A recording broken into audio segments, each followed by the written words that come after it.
G'day punters, welcome to the Mailbag Preview Show. It's the last Group 1 meeting of the season at Eagle Farm with the Group 1 Tatt Tiara. A couple of special guests this week. We've got a new host and we're introducing a new form analyst to the show. Welcome Lindsay to the show, mate. How are you? Yeah, not too bad, Shane. How are you, mate? Going well. Now, for everyone who's tuning in, Lindsay is the man behind the data at the Provincials in Victoria and has been working with Jackson for a couple of months now, I suppose, if not longer. And before that, we just had you just grinding away, just producing the data and not doing anything with it. So I suppose officially, welcome to the team. And tell us a little bit about yourself and what you do and how you go about it, just quickly. Sweet. I joined as an intern probably a few months ago. Started off just helping Dico and Jackson. And then, mostly just helping Jackson at the moment. Taught me heaps already. So, it's been great so far. Now, on the rundown sheet here, I see that you are part of a Beatles tribute band as well in your spare time. Is that true, or is that something that just Jack's thrown in there that he reckons you look like Ringo Starr? Yeah, a bit of both, In my spare time, get on the, I don't know what instrument he used to play, but, All sometimes. Good. Now, Pistol's on holiday, and we're sort of planning that he won't be back because he's going on a European tour.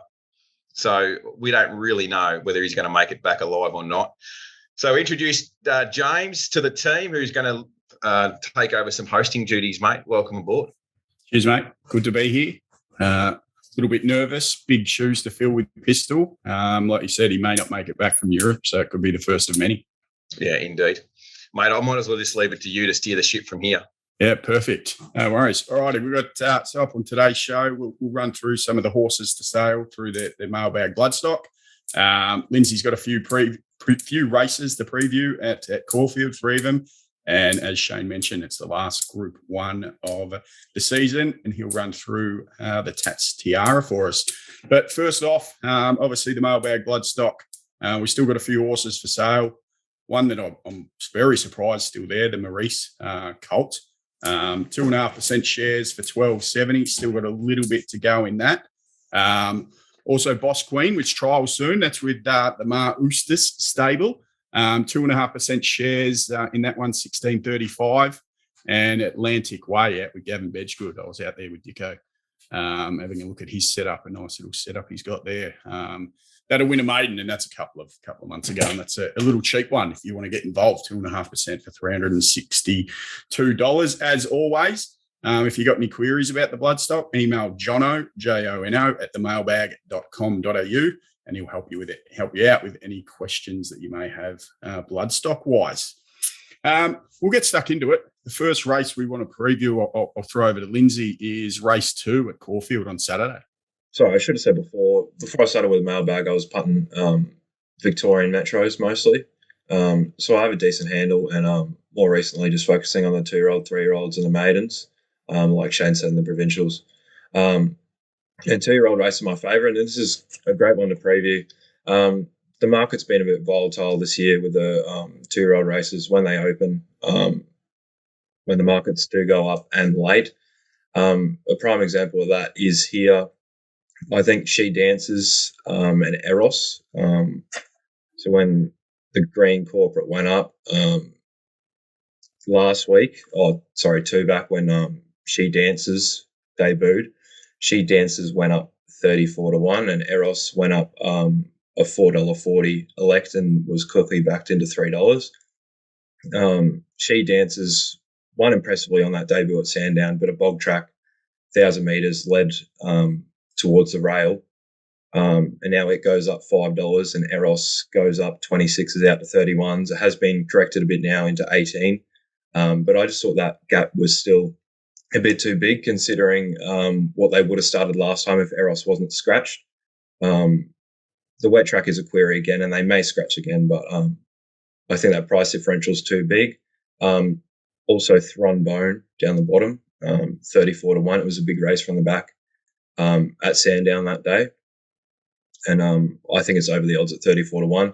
Probably not a race I'm keen to bet in at the moment because of the Caulfield track conditions that are a bit a bit up in the air at the moment with the rain coming Friday. It's just a wait and see. Gennady does map well and is, well-deserved favourite. But there's a bit to play out there, and I think there could be an angle late. I think we've got Gennady there up on the screen. He was dominant on debut. What do we think with obviously Ollie off, Preble on? What do we think of that?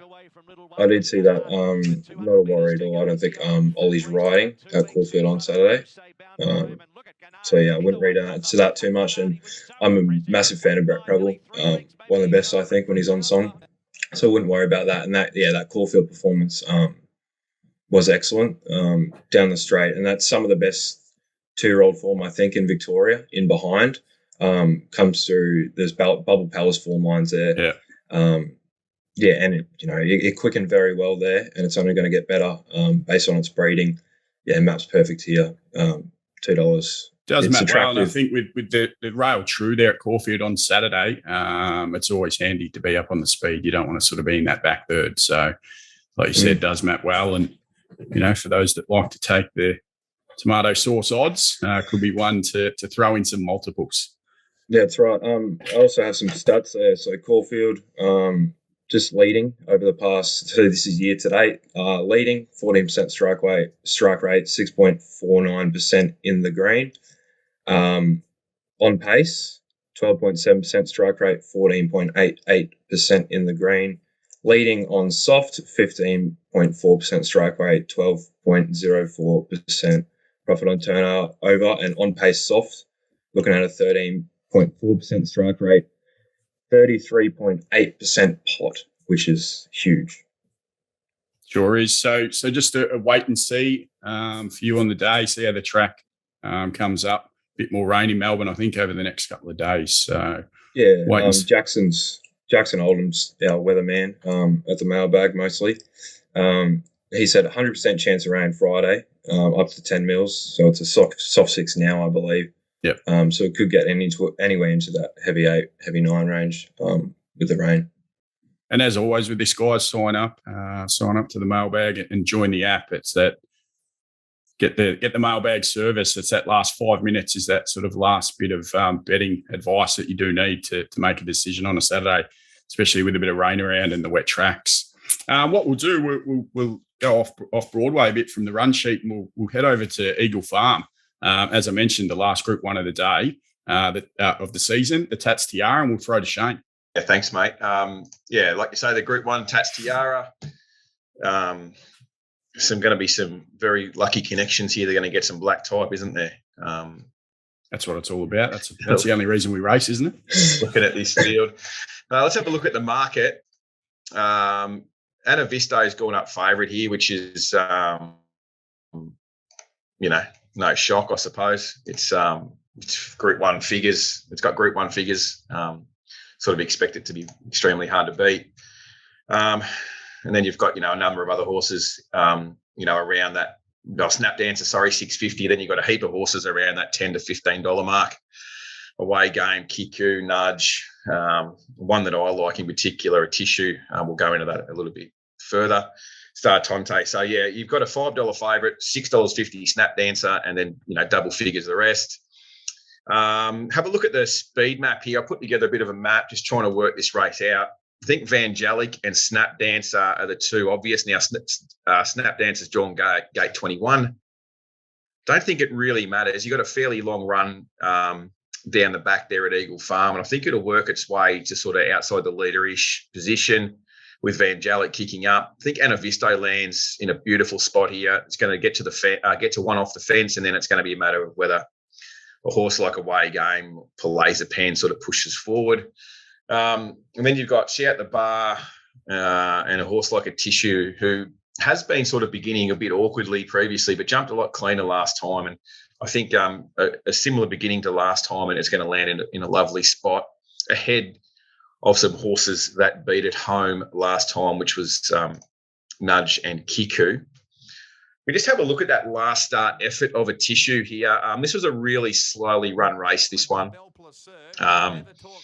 We saw the two Waller runners there, sort of lead and outside leader, and then a Tissue I don't think there's any other way of saying it, but it was just like the ride was so indecisive, and he's ended up 3 wide no cover the entire where the stablemate pushed forward to sit OSL off a really, really slow tempo.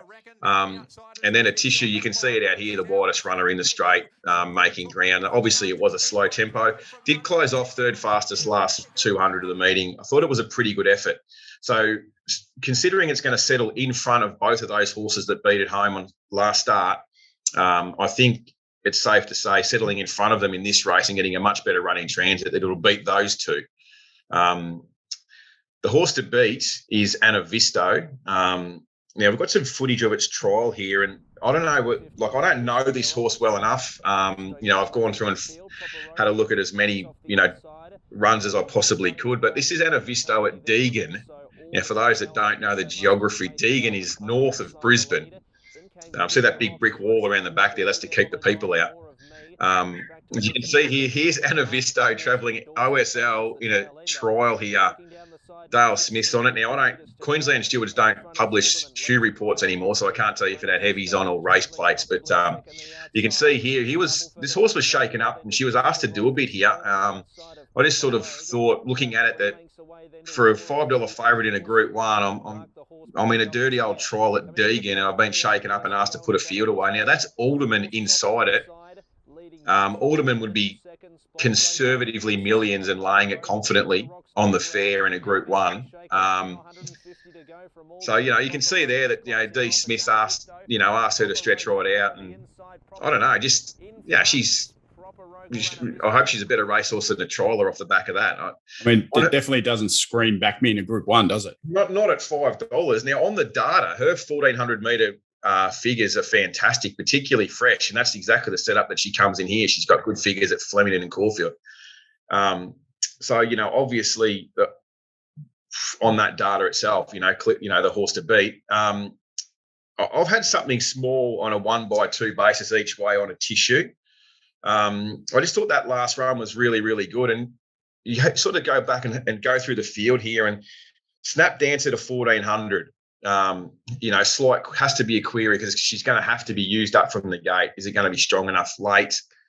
And Away Game's got a bad map. And then I've got, Shout the Bar, who's going to land in the right spot and be, going to get the right map and be some sort of chance, definitely. But I've got a tissue landing in front of horses like Kiku, Nudge, Brooklyn Hustle, like Strike Me Pink if it wins a Group 1. That's as polite as I can be. Written Beauty's going to be back. Yamazaki's, hard-going thing that needs everything to go its way. Palazzo Tricky Gate. Star Tonte's not going as good. Enchanted Heart, not good enough. Charmy Baby's map's nowhere near as good as what it's been its last two to repeat those two figures. Process of elimination, I just can't see a tissue like not finishing, top 3 or 4, or top 4 from the run it's going to get. And I think it's good enough to improve that little bit further again to win. So I'm on her like 1x2 each way. I think it's the horse that's over the odds. I've marked it shorter than the market.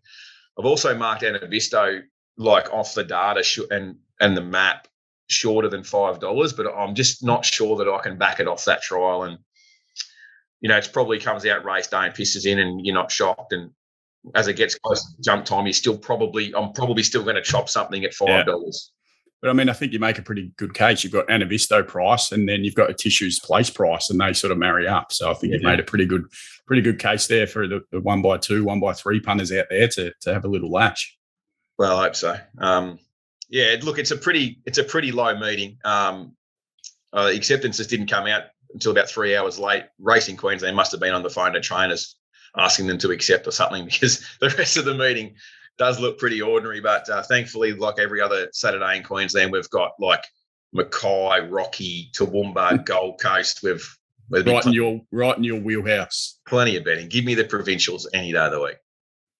So I think what he's saying there, punters, is sign up to Curly's product on Saturday, and you'll find you plenty of winners out wide. It doesn't need to be. Sign up to the full Curly, because where'd we back a winner during the week? We had a winner at Coffs Harbour. Coffs Harbour, we did.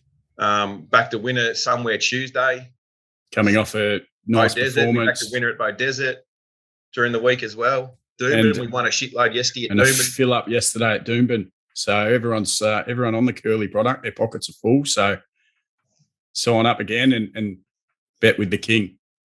Talking about the king, mate. I've got to run off. I'm going to leave you two blokes to do Melbourne. I can't wait to critique the rest of the show when I get back. Yeah, we look forward to it.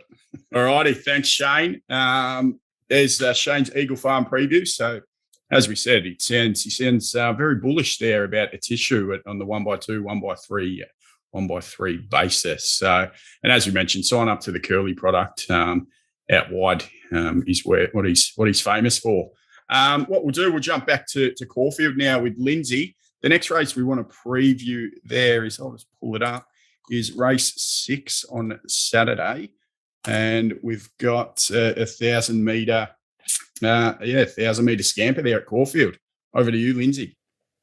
Oh, yeah, sweet. So there's a few horses here that you can just pen straight away. They've reached their mark and they won't be running this, I wouldn't think. They would need to improve lengths. The horse I want to highlight here is Inundation. Is the market favourite at the moment, somewhere around that 230 mark. Very progressive horse. Via punting form, you can just pen the debut run from it at Kilmore and trust the SP and the stable. So Price Kent, they know what they're doing with their youngsters. And I think straight away from that debut run, they tipped him out, didn't he? And he's definitely come back a far better horse, this Brett. Yeah, absolutely. And $1.45 SP into $1.35 that day as well. They could have some sort of opinion of it. So you pen that, as you said, tipped it out 133 days. Was a bit keen on debut there. On debut, what do they do? Crossover noseband first time, just to settle him a bit more. Goes out, breaks maiden class. The class figure by 11.5 lengths, which is almost unheard of. He's destroyed the class benchmark there, the last two, hasn't he? Yeah, absolutely. Yeah, that's the thing. Just the sign of a progressive horse. So if you told me a horse would break the class benchmark by 11.5 and maiden grade at Mornington, you'd be like, yeah, it's city class horse straight away. Yep. The definition of taking one slowly through the grades, next start goes to a 58, Pakenham Synth on a Tuesday. $1.28 to $1.22. Apprentice on wins by 3.3. Again, obliterates that 58 benchmark. You know, it's easy to do when the class forces him. Yep. But comes to town now. I think we're getting a good enough price to play. Jai McNeil hops back on, and he hops off Starry Legend, I believe. Yep. Yeah. And Starry Legend, sorry. It's got figures at this track and trip. It's one of its peak is here. Its peak behind Enthar is here, and it does map well on the inside from 8. Inundations outside, but I think Jai can cross, get a card over, sit OSL, and I think it's the one on the up here, and I think he can win on Saturday. And I think weighing everything that you've set up there, I think sort of that 235, 240 is a very bettable price. Yeah, it can obviously win on Saturday, but I think we're getting a good enough price to find out. Yep. The danger for me, so when I'm looking at this race, I'm thinking Inundation has to run over Starry Legend, and it just needs to hold out Squid Game late, which hopefully with those track statistics I said before, we'll find it hard to run on from the back. It does have the talent, but I'm hoping Inundation can just keep kicking over 1,000. And, if you did the stats on 1,000-metre back markers at Caulfield, you'd pretty much be going broke, I'd say. Yeah, and I think, like I mentioned earlier, rail's true. You definitely don't want to be back there on Saturday. So, I think Squid Game at 380 is definitely unders.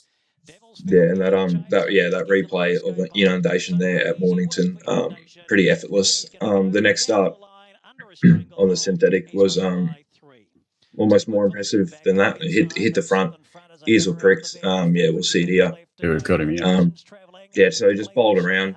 58 grade, so nothing in behind's good, but it's good to know the form stacked up. Second's come out and won since. And I think the form has stacked up from both of those starts, hasn't it? I think there's been a couple of winners out of both those races. Yeah, so that maiden, at Mornington. Second and third have come out in one since. So it's good form. When he's hit the front here, you can see him. Chadwick's really getting up him, and he's kind of still a bit green. The ears are up, ears are pricked going across the line. So, yeah. Betting wise, Lindsay, how do we play it? Do we chips in inundation? Are we chopping on Starry Legend, or for the punters out there, how would you attack this one? Well, just looking at the prices, you can get there's $260 on the exchange at the moment. The corporate's looking at about $240. Yeah, you can chime into that price. I think. I think he gets found with he drops in weight as well. I just think he gets found by the market. He's one with upside. Starry Legend's sitting at $8. Some corporates there, and like that's a choppable price if you are so inclined to do that. And same with and Squid Game. I think you can either chop or maybe risk. It's up to you as a punter what you'd like. No worries. And the last race that we'll preview for today is race 7 at Caulfield. So race 7 Caulfield. It's a bit of a tricky one. A few of these horses have reached their mark as well, and they're Saturday horses. But yeah, they need to prove themselves a bit more in this grade, I think. Sam Image, I think, is a decent bet here. Does map well in that zone we talked about, on pace leading. Yep. A good start here. John Sadler, Billy Egan combined 3 times in their entire career. Their first time they ever combined was in 2016 at Menangatang in a 3-year-old maiden. $2.10 into $1.70 and won by 2.5. Ease down, ears pricked. So useless stat probably, but it's good to know.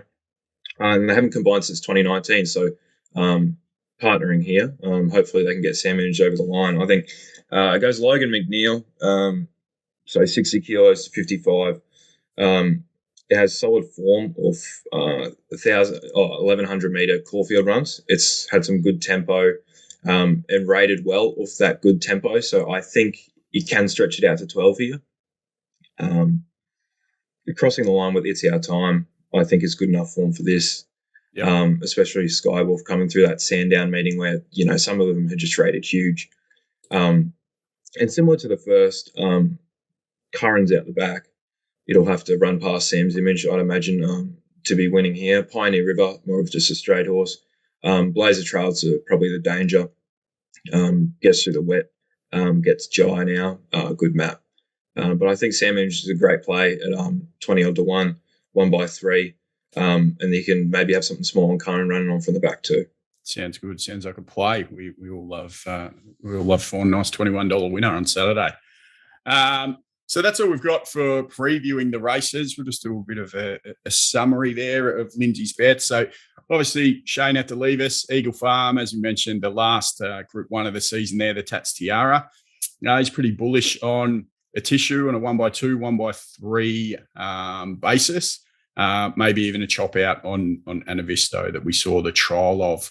But as we said, sign up to Curly's product on Saturday and you will get the late mail there and know exactly the great man's thoughts sort of 5-6 minutes before the Group 1. And Lindsay, just go through a couple of your bets, and I believe you've also got a lay for the punters on Saturday as well. Yeah, so best will be Inundation, just a progressive horse coming through the grades. Hopefully Mapswell gets Jai.